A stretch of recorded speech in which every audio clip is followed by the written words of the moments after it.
نہیں چاہتا. تو یہ تھی چند ایک جو انتظامی چیزیں، اور اس میں پابندی جو وقت کی ہے یہ بہت ضروری ہے. شکریہ. شکریہ ڈاکٹر صاحب. اب میں سلسلہ عظیمیہ کے سربراہ جناب خواجہ شمس الدین نظیمی صاحب کو دعوت دیتا ہوں کہ وہ تشریف لائیں اور اس ورکشاپ کے اشتراک سے افتتاحی خطاب فرمائیں اور اس ورکشاپ کا افتتاح فرمائیں.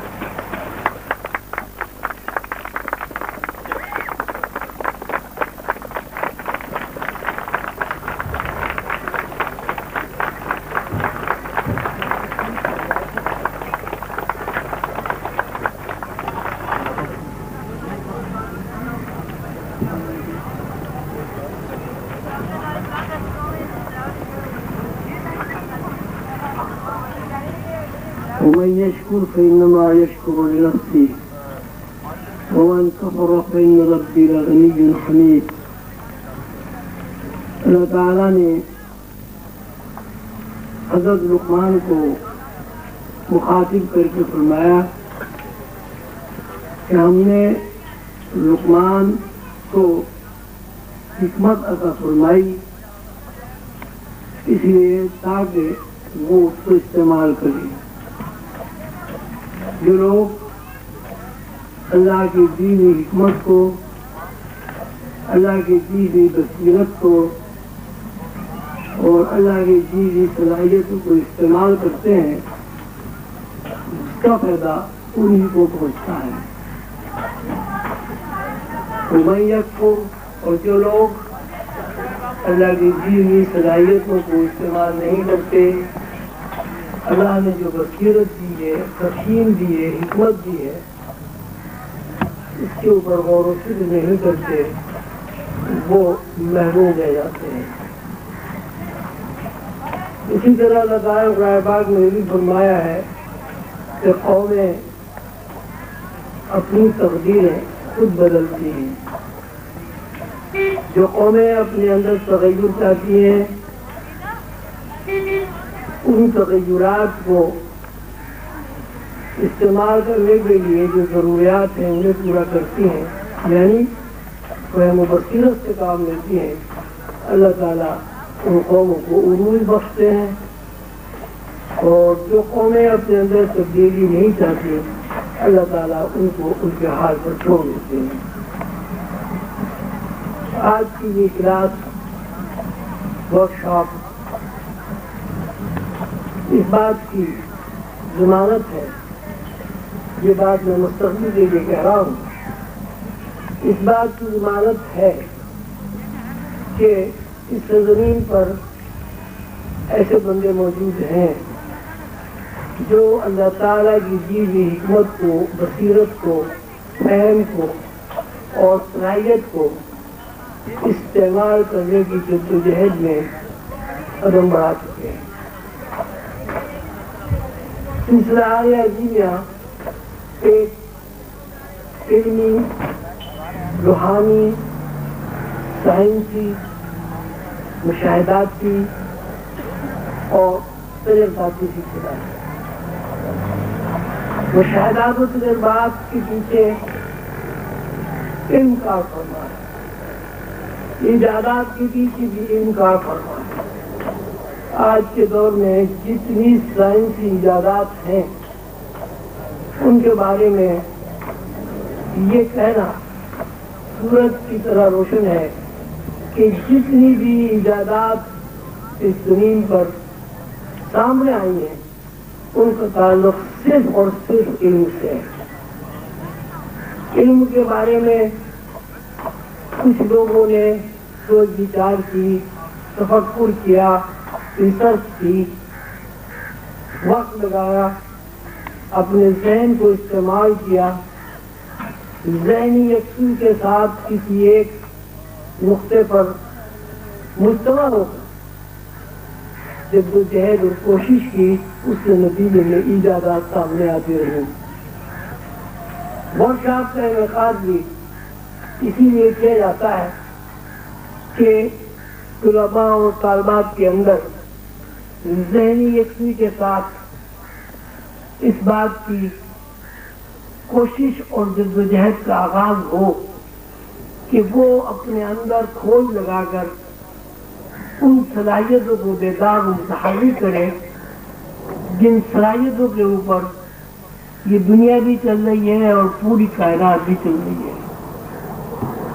پیغمبران علیہ السلام کی طرز فکر پر اگر تفکر کیا جائے تو وہاں بھی یہی بات نظر آتی ہے کہ اللہ تعالیٰ نے جتنے بھی پیغمبروں کا انتخاب کیا انہیں خصوصی علم عطا کیا۔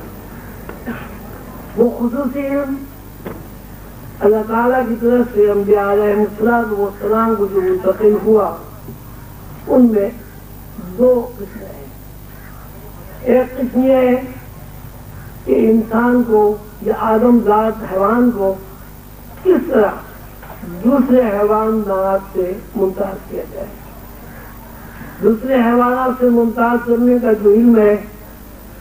اس کا نام انبیاء کی زبان میں شریعت رکھا گیا۔ اگر شریعت علم کی بنیاد پر نوع انسان کو منتقل نہ ہوتی تو انسان اور حیوان میں بالکل کوئی فرق نہیں تھا۔ جب تک نبوت کا پرچار نہیں ہوا،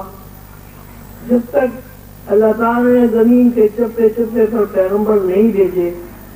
اس وقت تک آدم ذات اور دوسرے حیوانات میں کوئی فرق ہمیں نظر نہیں آتا۔ جس طرح جانور لباس سے بے نیاز ہیں، اڑیاں رہتے ہیں، اس طرح انسان بھی لباس سے بے نیاز تھا اور اڑیا رہتا تھا۔ جس طرح جانور پتے کھاتے ہیں، انسان بھی پتے کھاتا تھا۔ جس طرح بھیڑیا اور شیر اپنی درندگی کا مظاہرہ کر کے جانور کو پکڑ کے کھا جاتا تھا یا کھا جاتا ہے، یہی صورتحال انسان کی بھی تھی کہ وہ بھی شکار کر کے کچھ گوشت کھاتا تھا۔ جس طرح چوہے اور دوسرے زمین کے اندر رہنے والے جانور غاروں میں اور بلوں میں رہتے تھے، انسان بھی انہی جانوروں کی طرح بلوں میں اور غاروں میں رہتا تھا۔ پھر ایسا ہوا کہ اللہ تعالیٰ نے انسان کو حیوانات سے ممتاز کرنے کے لیے ایک پروگرام ترتیب دیا اور اس پروگرام میں علم کو اہمیت عطا کی۔ پیغمبران علیہ السلام تشریف لائے اور انہوں نے اللہ تعالیٰ کے دیے ہوئے علم کے مطابق انسانی برادری میں اس بات کا پرچار کیا کہ انسان کے اندر کچھ مخصوص صلاحیتیں ایسی ہیں کہ اگر انسان ان صلاحیتوں کو استعمال کرے تو وہ حیوانات سے ممتاز حیثیت حاصل کر سکتا ہے۔ شروع میں کچھ لوگوں نے اس بات پر دھیان دیا اور بہت بڑی تعداد میں انبیاء کی بات کو درخور اعتنا نہیں سمجھا اور اس کے اوپر عمل نہیں کیا، لیکن وہ تھوڑے سے لوگ آہستہ آہستہ اتنے زیادہ ہو گئے کہ اب صورتحال یہ ہے کہ وہ لوگ جو حیوانات کی طرح زندگی آج بھی زمین پر گزارتے ہیں ان کی تعداد بہت کم رہ گئی اور انسانوں کی بہت بڑی تعداد حیوانات کے مقابلے میں ممتاز حیثیت اختیار کر گئی۔ آج کے دور میں بھی، اس سائنسی ترقی یافتہ دور میں بھی ایسے انسان موجود ہیں جو کپڑے سے بے نیاز ہیں، کھانے پینے کا ان کے یہاں کوئی نظام نہیں ہے، ان کا اپنا ایک معاشرہ ہے اور اس معاشرے کو ہم کسی بھی طرح حیوانات سے الگ نہیں کر سکتے۔ ان کو آج کے دور میں ریڈ انڈینز اور قبائل وغیرہ کہا جاتا ہے۔ کچھ لوگ ایسے بھی ہیں جو مردم خور ہیں، بالکل اس طرح جس طرح جانور کو کھا جاتے ہیں، بلی چوہے کو کھا جاتا ہے، چوہا کسی اور چیز کو کھا جاتا ہے، سانپ چوہے کو نگل لیتا ہے، اسی طرح آج بھی اس زمین پر ایسے لوگ موجود ہیں جو مردم خور ہیں اور انسان کو اسی طرح کھا جاتے ہیں جس طرح ایک بلی چوہے کو کھا جاتی ہے۔ مقصد یہ ہے کہ آج کے دور میں بھی، اتنی ترقی یافتہ دور میں بھی، نوع انسانی میں یا نوع آدم میں ایسے افراد آپ کو مل جائیں گے کہ جنہوں نے انبیاء علیہ السلام کی تعلیمات کو قبول نہیں کیا یا کسی وجہ سے ان فوجوں میں انبیاء علیہ السلام کی تعلیمات کا وہاں کے لوگ پرچار نہیں کر سکے، اس لیے ان کی زندگی میں اور حیوانات کی زندگی میں کوئی فرق نہیں۔ اس ورکشاپ میں دوسرا یہ ورکشاپ ہے ہمارا، پہلے یہ ورکشاپ لندن میں لیسٹر کے مقام پر ہوا تھا، وہاں لوگ کم تھے، الحمدللہ یہاں لوگ بہت کافی ہیں۔ جتنے وہاں لوگ تھے اس کے مقابلے میں یہاں پہ بات زیادہ ہے، جتنی وہاں ترتیب و تدوین تھی اس کے مقابلے میں یہاں ترتیب و تدوین زیادہ ہے۔ اللہ تعالیٰ ڈاکٹر ظفر صاحب کو خوش رکھے کہ انہوں نے وہاں پہلا تجربہ کیا اور اس تجربے میں جو خامیاں اور کمزوریاں تھیں ان کو سامنے رکھ کر یہاں جو پروگرام ترتیب دیا گیا ہے اللہ کے فضل و کرم سے اس میں وہ خامیاں بہت حد تک دور ہو گئی۔ جس طرح شروع میں تھوڑے بندے تھے اور ان تھوڑے بندوں نے انسانی برادری میں ایک ایسا انقلاب برپا کر دیا کہ وہ ساری انسانی برادری حیوانات سے ممتاز ہو گئی۔ انشاءاللہ ایک وقت آئے گا کہ ہم تھوڑے سے بندے اس دنیا میں ایک ایسا انقلاب برپا کر دیں گے کہ جس میں نوع انسانی کا جو امتیاز ہے حیوانات سے الگ ہونا نہ صرف ہو اس میں زیادتی ہوگی بلکہ اللہ تعالیٰ کا انسان برادری کو پیدا کرنے کا جو مقصد ہے ہم اس سے خود بھی پالیں گے اور نوع انسانی کو اس بات پر مجبور کر دیں گے کہ وہ اپنے مقصد حیات کو تلاش کریں۔ اللہ تعالیٰ آپ سب لوگوں کو ہمت دے، توفیق دے، اور وَلَقَدْ آتَيْنَا لُقْمَانَ الْحِكْمَةَ أَنِ اشْكُرِ لِلَّهِ کہ اللہ تعالیٰ نے لقمان کو حکمت دی تاکہ وہ استعمال کرے۔ ہم سب کو اللہ تعالیٰ اپنے فضل و کرم سے ایسے وسائل فراہم کر دیں، ایسے حالات سازگار ہو جائیں اور ہمیں اللہ تعالیٰ ایسی توفیق دے کہ اللہ تعالیٰ نے عظیم سلسلے کے افراد کو جو حکمت عطا کی ہے قلندر بابا اور رحمۃ اللہ علیہ کی شخصیت کے سامنے رکھتے ہوئے ہمیں بھی وہ صلاحیت استعمال کرنے کی توفیق عطا فرمائے۔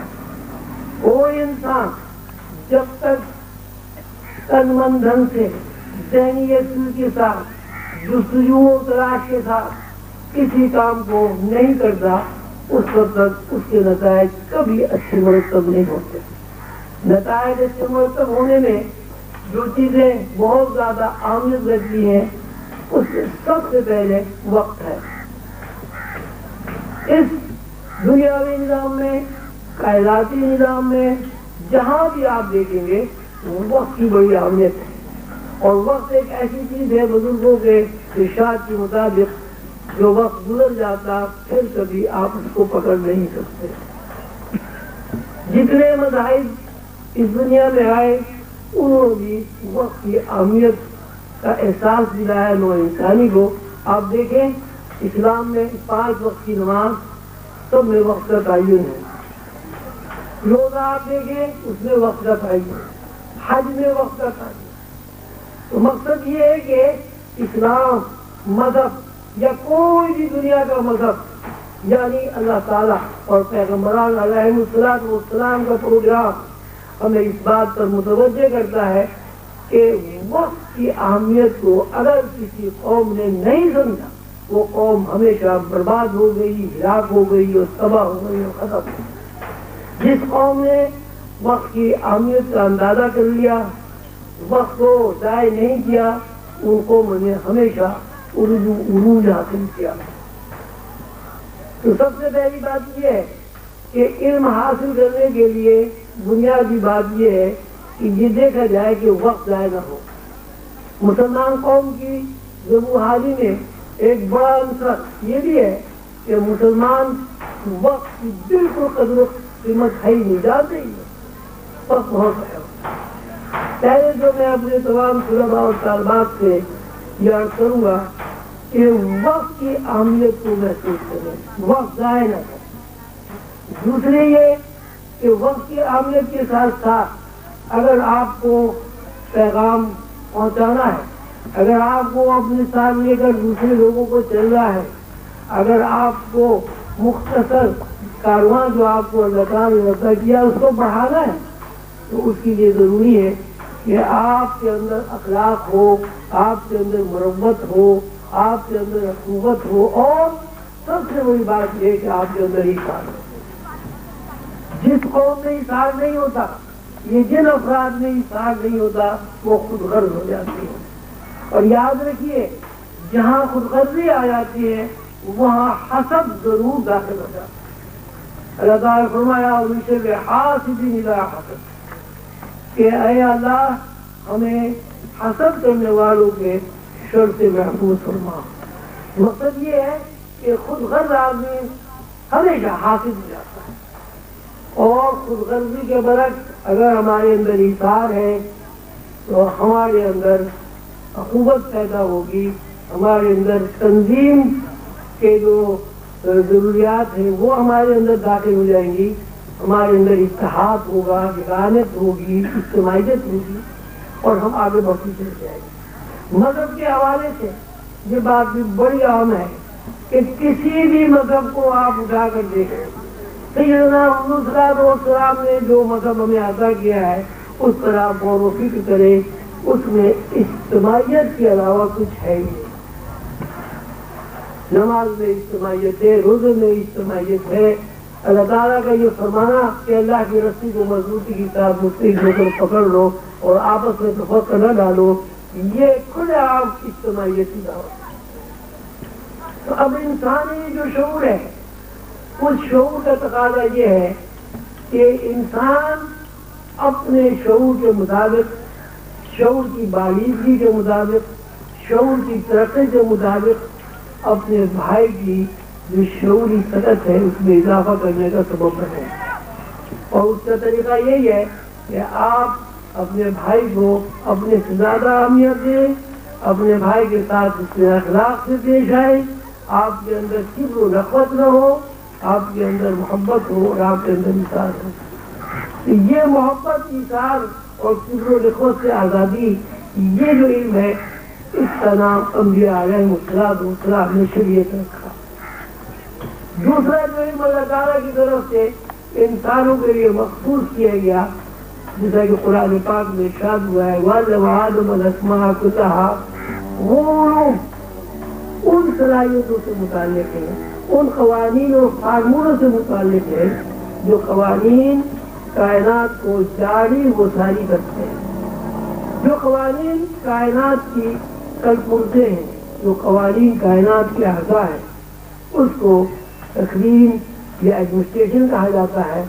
اس ایڈمنسٹریشن اور تقویم کے لیے سب سے بڑی بنیادی چیز یہ ہے کہ انسان کے اندر خود سپردگی ہو۔ جو انسان خود سپردگی سے